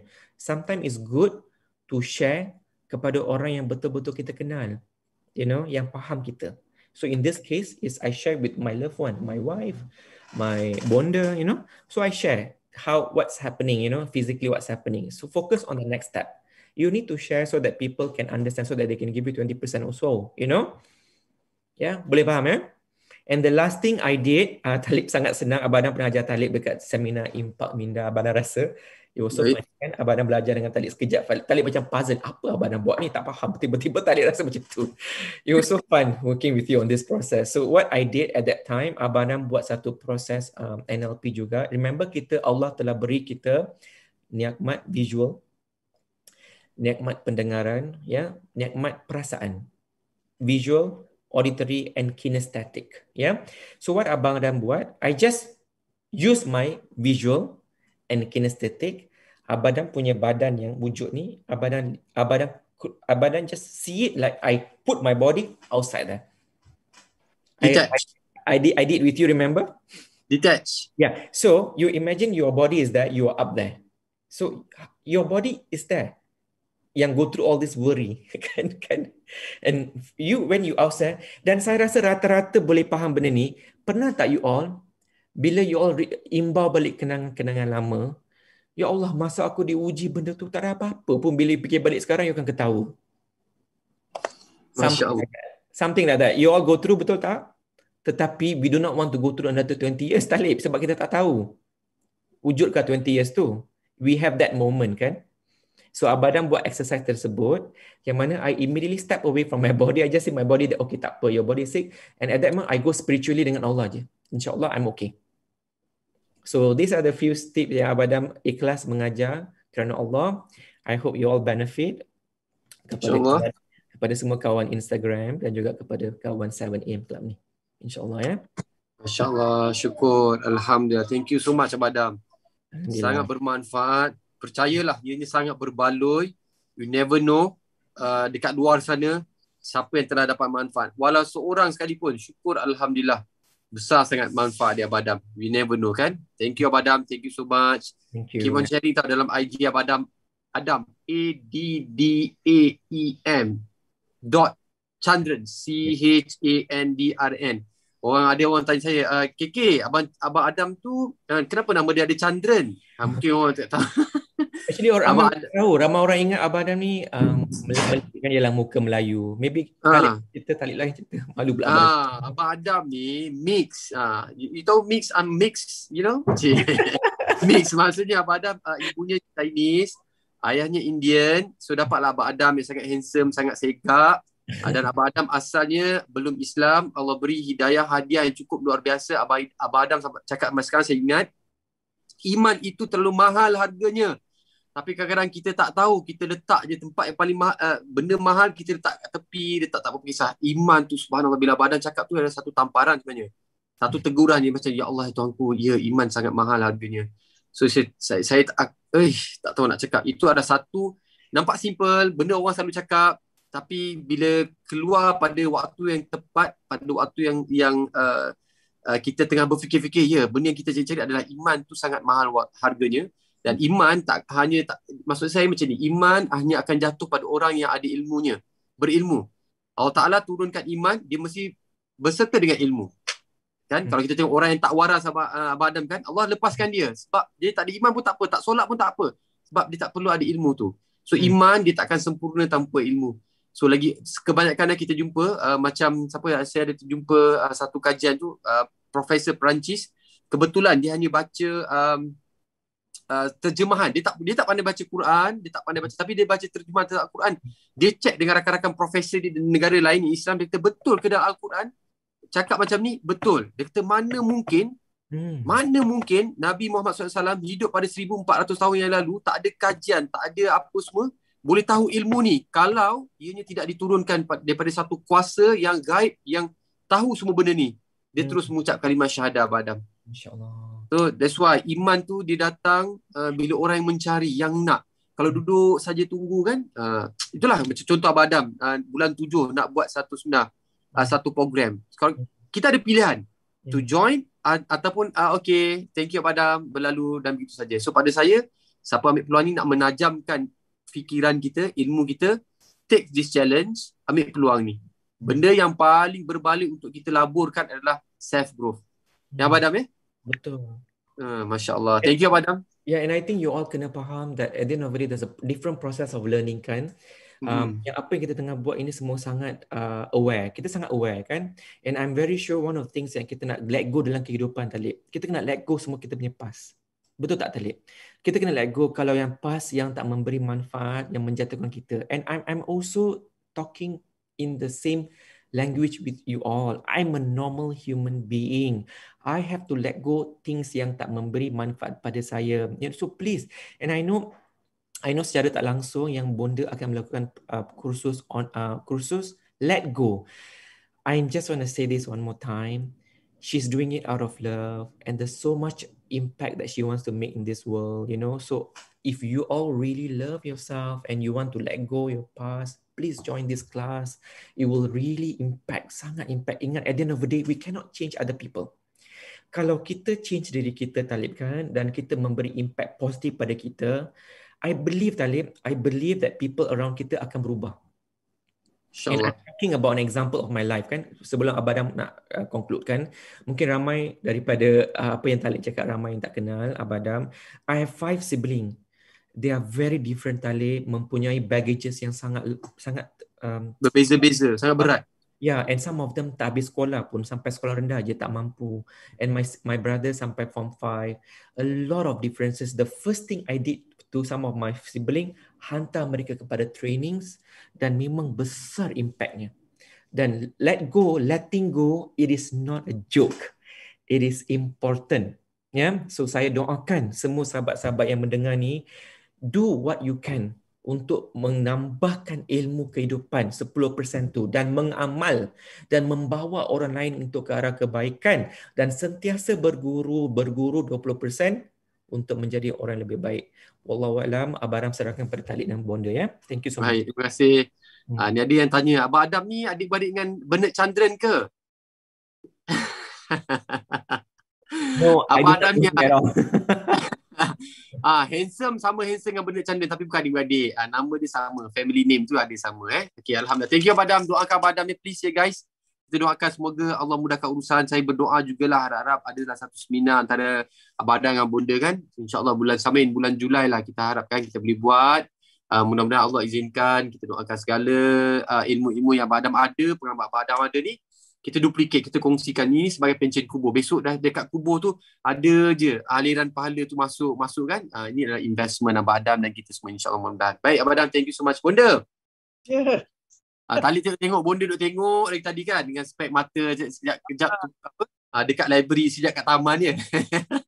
Bonda, okay, syukur alhamdulillah rezeki kita hari ni Bonda, kita dapat revision.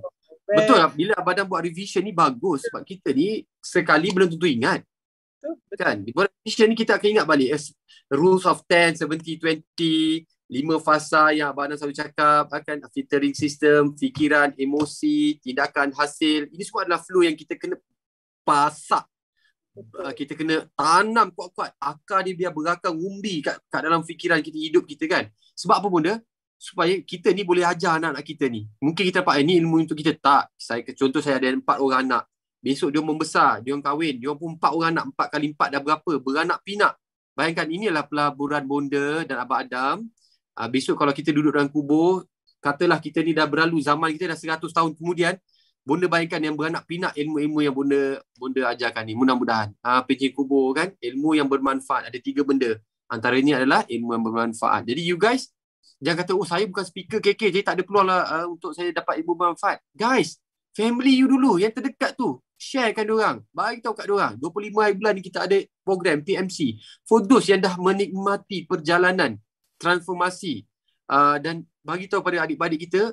Macam saya pun bagi tahu pada adik-beradik saya, alah akak engkau ni mana gerti komputer ni, tak ada benda yang susahnya, saya ajar sekejap je, ada technical, senang, cukup masa, password tu tak payah tukar-tukar, pukul apa, tekan je button ni, hang tengok, bukan susah mana pun, kan. Jadi tak ada alasan. Pada adik-beradik macam Abang Adam tu cakap betul, macam adik-beradik saya pun sekolah, ramai tak sekolah. Yang sekolah kakak saya pun sampai form 5 seorang, lepas tu saya. Yang lain semua belajar 3, ada tu memang tak sekolah langsung. Masing-masing, perjalanan kita masing-masing, kan. Tapi Allah tu Maha Kaya, bagi kita peluang, kita adik-beradik, kita ni perbezaan tu ada, tapi persamaan tu banyak, kita boleh cari. Dan Bonda, hari ni kita nak dengarkan soalan-soalan tanya Bonda tu, kan. Ramai dia kata, mana hari ni, minggu ni tak ada ke soalan. Yang kita dengarkan satu soalan boleh Bonda? Sila.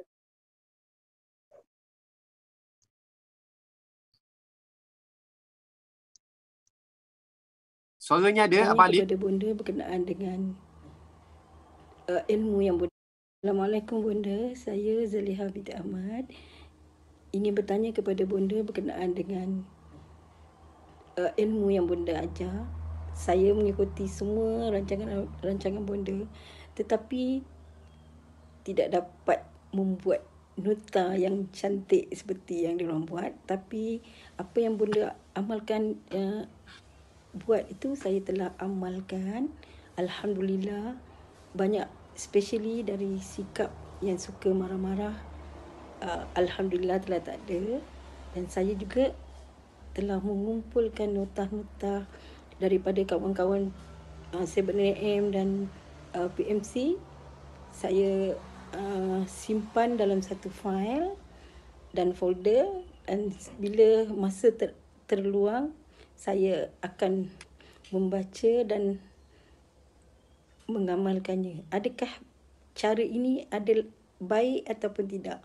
Dan saya juga berkongsi juga dengan kawan-kawan rapat yang sentiasa suka dan meminta nota-nota itu untuk panduan mereka juga.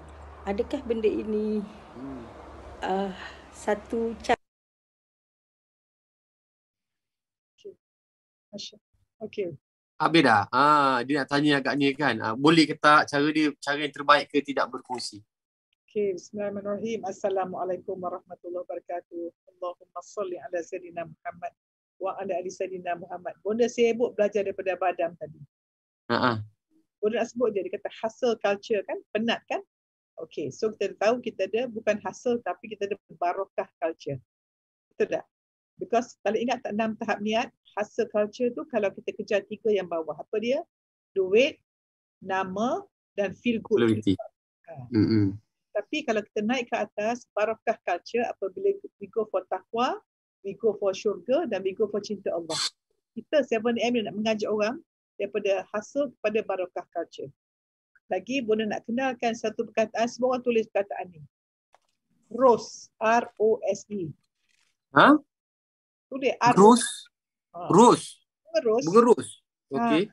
Cakap Lia, Rose. Lain, bukan Lia. Tu tahu. Kan nanti dia tanya Rose mana pula ni? Rose Timah ke Rose Mawati ke? Kena pula pelangkung sekejap lagi. Okey, baik. So ROSE, R-O-S-E, acronym for Rate of Self-Evolution. Rate of Self-Evolution. Apa beza evolution dengan revolution? Tu ulang-ulang benda yang sama. Evolution naik ke atas. Revolution macam sudden kan. Revolusi berperang kan.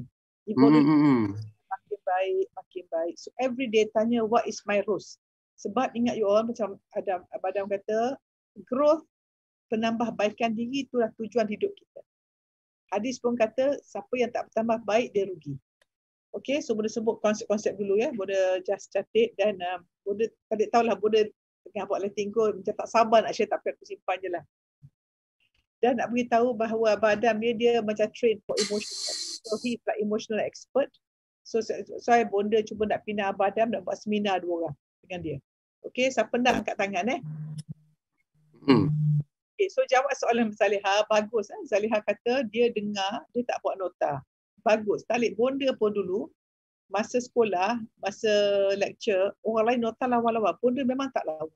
Dah lah tulisan lawa. Kan? So Bonda jong kan. Tetapi Bonda bagus, Bonda dengar tu, lepas dengar, Bonda akan baca balik, Bonda summarize. Dan kalau tengah dengar tu, kalau tak faham, Bonda tanda ask. Merah, oh tak faham. Kejar lecturer ataupun Bonda baca buku. So Bonda tentukan every yang Bonda faham dan Bonda summarize.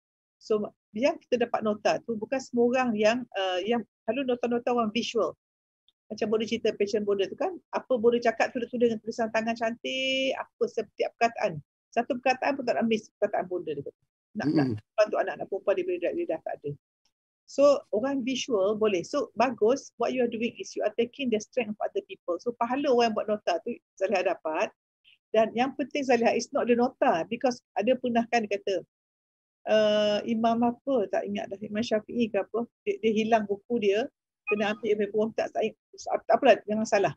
Kata ulama ni dia pandai, dia belajar talik, dia buat nota sekali kitab dia kena curi. So dia pun lupa. So dia kata sebab ilmu dekat nota, bukan ilmu kat dada. So ilmu mesti kat dada, dan ilmu ni you all, macam abang kata, 10 akal. Okay? Lepas tu kita ilmu pula dia ada banyak level lah. First what, why, how, synthesis, evaluation, comprehension, macam taksonomi tu, belum taksonomi tu. Tapi yang macam Bonda ajar dalam PMC Plastik, Talib tengok. Talib sendiri tengok macam mana Bonda recording. Bonda recording macam mana? Adakah ada nota kan? PowerPoint? Tak. Tak ada. Bonda adalah draft. Bonda cara Bonda lah. Bulat sana, bulat sini. Tak nak panas sana, pusing. Jumpa sini, jumpa. Kita tengok macam, apa ke benda ni kan? Tak faham. So, maknanya bila Bonda cakap, it comes from apa yang Bonda faham, Bonda filter, Bonda amal, Bonda comprehend, and Bonda tuliskan pada all. Sebab tu yang Bonda ni semalam satu hari. Talib tahu Bonda dengan ayah dia semalam tak bercakap. He stay in his own place. Bonda duduk seorang aja nak buat letting go ni. Sampai petang, sampai maghrib. Kan? So memang deep work the whole day. Sebab Bonda nak synthesize masuk amal. So bila keluar tu, yang santan yang best tu keluar kat luar tu.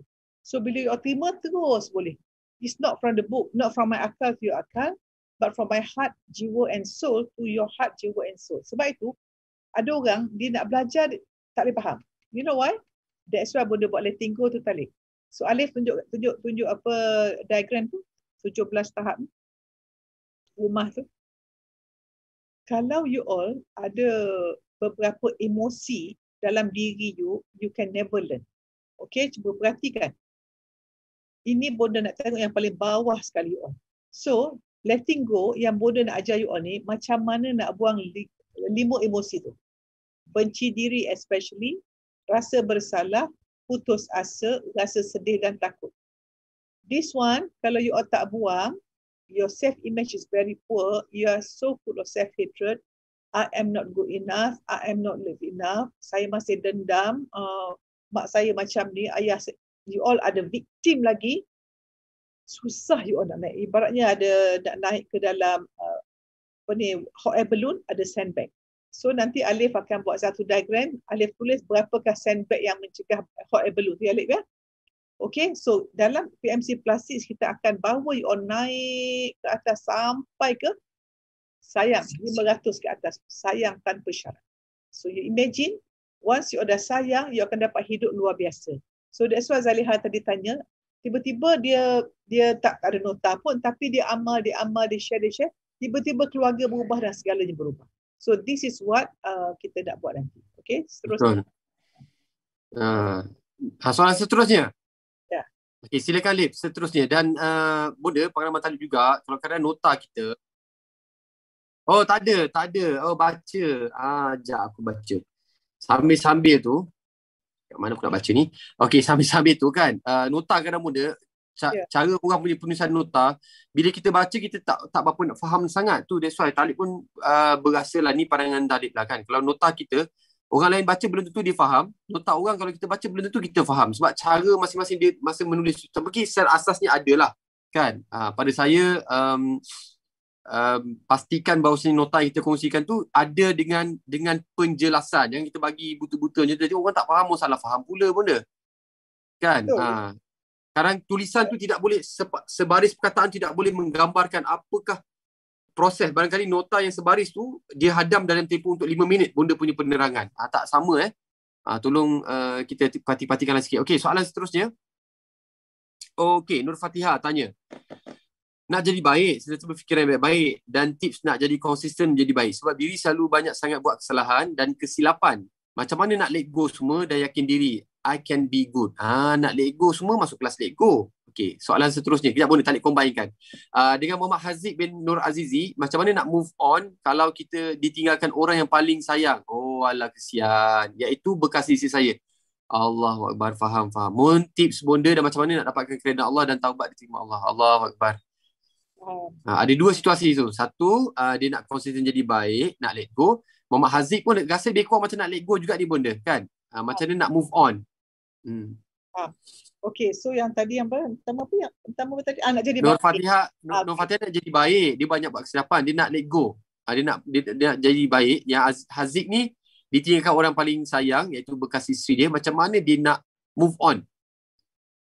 Okay, Talib dua konsep Okay, Bonda simpan yang macam jadi baik So, selalunya banyak orang nak jadi baik, kita kata apa? Kita buat baik. Kan kalau kita buat baik, Bonda katakan buat baik dapat baik. Tapi tak boleh. Pasal tak boleh kata ada beri dapat. Boleh tak kata buat baik dulu kan? So you kena ada baik dulu. Dan apakah baik itu? Your self-image. Your self-image is everything you own. Who are you? Tanya. Macam Bonda nak share tadi, Mark Cuban yang Shark Tank tu, bila orang tanya, if I take Mark Cuban, I blend him to satu essence. What are you all about? Apa dia kata tadi? All about respect and kindness. Apakah nilai yang dia ajar anak-anak dia dan diri dia? So dia akan respect semua orang, dia akan baik pada semua orang. Tengok dia jadi billionaire. Ada tak dia kata, I want to be the most clever with the highest degree? Ada? Tak ada. Relationship. Ingat you all, hidup kita relationship vertical, relationship horizontal. Kalau kita jaga hubungan dengan Allah, dengan manusia pun akan baik. Baik, so siapa nak jadi baik you all, sebab tu Bonda akan ajar dalam Ultra PMC Plus 6 ni, di mana kita ubah diri kita dengan mengubah identity. Sebab identity tu akan mengubah story kita. Dan story kita macam Badam kata, all your limiting belief, empowering belief kan. Badam tanya, tadi limiting ke empowering? Tukar belief. Bila tukar belief, habitually kita akan baik, senyum, memaafkan orang, sayang, rajin, bangun awal, tahajud, baca Quran, automatic. Ya, because kita dah image, aku wanita solehah. Tapi kalau kata saya wanita pandai, top student, that's your image. But saya wanita solehah, wow, storynya insya-Allah saya menuju Allah nak dapat syurga Firdaus. Dan saya yakin apa saya hidup di dunia ini, Allah melihat saya dan saya nak jadi hamba Allah yang baik. Dan habit kita apa dia? Takwa. Penuh operating system takwa, emotion kita love, tindakan kita from love je lah. Okay, so you have to change your identity. 5 perkara dan ingat 5 step in transformation. Ubah diri. Yang pertama is again your identity. Number 2, berulang sekali ya, belief. Number 3, capability. Itulah coaching program, kena masuk kelas. Kalau you all ubah identity tapi you tak masuk kelas, you tak ada capability, skill tak ada, cannot. You want to know what tool. Itu yang Badam sangat bagus because he's a master practitioner dan dia dah banyak kelas yang Badam buat ni Talib. Yalah, Bonda dengan Badam ni sangat sharing deep. Yalah, mungkin dia ambil pelajar tak ramai, 8 orang saja atau 10 orang saja, tapi dahsyat impact hidup dia orang memanglah. I think investment dahsyat lah. Orang yang ambil kelas tu memang orang bijak lah. Sometimes people Talib, dia orang suka simpan apa, of course, Bonda bukan nak criticize orang simpan duit but itulah paradigm Bonda dengan Talib lain kan. Bonda apa, love people, use money. So now another Talib, love yourself, use money. Money cakap to invest in yourself. Contohnya supplement bagus. Dan cari pay money to invest in your mind and heart. Banyak orang banyak invest kat ni, kat emas ni, emas lah, langsir lah, kasut lah, benda yang akan tinggal. But yang you hidup dengan you is your emotion. Believe me, your emotional, lepas tu dia sasti emotional coaching. Yang let go yang Bonda nak buat tu, ajar yang tu dah nak buat yang bawah tu. Okay? Lepas you dah ada tu, then you can change your behavior. And number 5 is a circle. Lepas tu Bonda buat PMC, Prof my circle. Jaga circle you all. Yang kita boleh tengok, kalau orang bercakap, ni bukan circle ni kita tahu circle lain. Okay? So, this is the way to do it. Okay, balik pada move on. Okay, Bonda beri satu je mutiara. Boleh tak boleh? Nanti tadi dia belakang, mutiara ni kau dengar memang meletup. Nak tanya, siapa tengok masterclass malam? Masterclass. Nak quiz siapa tak tengok macam mana lah. Ada kelas pun tak tengok macam mana lah. Siapa tengok masterclass? Okay? So Bonda nak cakap sini ialah kita bila kita let go ialah kita hanya tak boleh let go Talib dan kita offended sebab kita beri makna yang besar pada benda itu. Contohnya kalau orang kita rasa isteri kita ataupun title kita sangat penting, bila orang usik benda tu kita sangat marah sebab kita beri makna yang besar. So Bonda nak share macam mana supaya kita nak hilang benda tu. Okay, ni deep lah Talib. Don't give any meaning to anything. Don't give any meaning to anything. Maksudnya semua benda tak bermakna. Macam mana? Detach. Okay, Talib mesti tahu. Bonda kenapa orang kutuk-kutuk Bonda, orang kata Bonda macam-macam, Bonda relax je. Perasan tak Talib? Ya. Kenapa? Sebab Bonda detach, benda tu Bonda rasa tak penting. Because penghargaan manusia tak penting. Title tak penting. Panggil makcik tak penting. Panggil apa? Because the label does not define you. Talik kucing, Talik kata ni kucing, Talik tulis ini manusia. Does the label kucing manusia? Tak. Sebab itu kita jangan takut pada labeling, judgement. Orang kata apa orang buat kat kita doesn't matter you on. So don't put a meaning to anything other than kita hamba Allah. Detach. So saya faham when your wife leave you nak detach macam mana. So you just say, Alhamdulillah, aku bersyukur Allah beri pengalaman aku menjadi suami selama beberapa tahun ini. Dalam masa aku jadi suami itu aku telah menjalankan yang baik. Ya Allah, terimalah amalanku ketika itu. Kini kau cuba, expiry sudah ada, isteriku meninggalkanku, semoga aku memaafkan dia, aku let go dia, aku doakan dia supaya dia dapat hidup yang baik. Dan aku yakin jika aku mendoakan dia tanpa dia tahu, malaikat mendoakan aku, insya-Allah hidup aku lebih baik. Sangat baik dan law of expectation. Itu sangat penting. Masya Allah, Alhamdulillah. Syukurlah. Nah, itu dia sharing kepada Bonda. InsyaAllah masterclass sebenarnya kita buka lagi Bonda. Oh, buka lagi? Semalam ada yang beritahu dia orang tercicir nak tengok dan sebagainya. Tak apa, kita buka lagi. Dia orang boleh pergi je terus ke kat bawah ni ada link. Fastlane tu boleh tekan je ke dalam grup tu. Link akan diberikan di sana Bonda. InsyaAllah dia boleh tengok masterclass tu. Boleh revisit lah. Boleh kita panggil apa? Boleh recharge. Boleh buat revision untuk masterclass. Persiapan untuk kita punya PMC batch keempat ni insyaAllah mudah-mudahan ya Bonda. Ya. Baik, Alhamdulillah. Syukur Bonda. Alhamdulillah. Thank you so much Bonda atas sharing Bonda. Terima kasih. InsyaAllah doakan. Bonda sampaikan dekat Uncle Happy Father's Day Yes, Talik pun ya. Terima kasih ya Talik. Baik. Thank you so much Bonda. Alhamdulillah. Kepada semua abah-abah, ayah-ayah, bakal-bakal dan sebagainya, kita ucapkan selamat Hari Bapa. InsyaAllah bukanlah kata kita nak ikut Mak Saleh sangat kan. Sebenarnya hari-hari lah Hari Bapa. Tapi yang ini kita tak nampak lah ada bercanggah dengan syariat kita dan sebagainya. Tak salah untuk kita just ucapkan selamat hari ayah pada mak ayah kita. Tapi sepatutnya hari ayah, hari ibu ni bukan nak tunggu hari tertentu je, hari-hari patutnya kita raikan mereka ya. InsyaAllah mudah-mudahan sebab Islam sangat sempurna meletakkan ibu ayah kita di tempat yang tertinggi, di mana untuk kita, contoh macam ibu kan, lepas redha Allah, redha Rasulullah, bagi lelaki redha ibunya. Jadi begitulah kita semua untuk sentiasa menghormati, walaupun dia bukan kira macam ibu mertua macam ni sama je. Dia jangan kata ibu mertua kau ibu kau lebih sikit, ibu mertua kau sikit lebih kurang. Jangan nak mengada, aku cepuk lagi. So maksudnya sama banyak ya. Ibu mertua pun dah jadi ibu kita. Alright. Jadi sama-sama kita, ini saya ingatkan diri saya jugalah ya. Jadi untuk kita sama-sama menghormati, sayang sepenuh jiwa kita insya-Allah mudah-mudahan. Dan insya-Allah kita berjumpa dalam masterclass dan 25 bulan ni. Tanda kalender siap-siap adalah hari dan waktunya untuk kita belajar dengan Bonda lagi. Alright, terima kasih banyak-banyak. Saya doakan semua semoga berjalan lancar dan apa saja hajat anda termakbul. Okey, terima kasih. Assalamualaikum warahmatullahi wabarakatuh.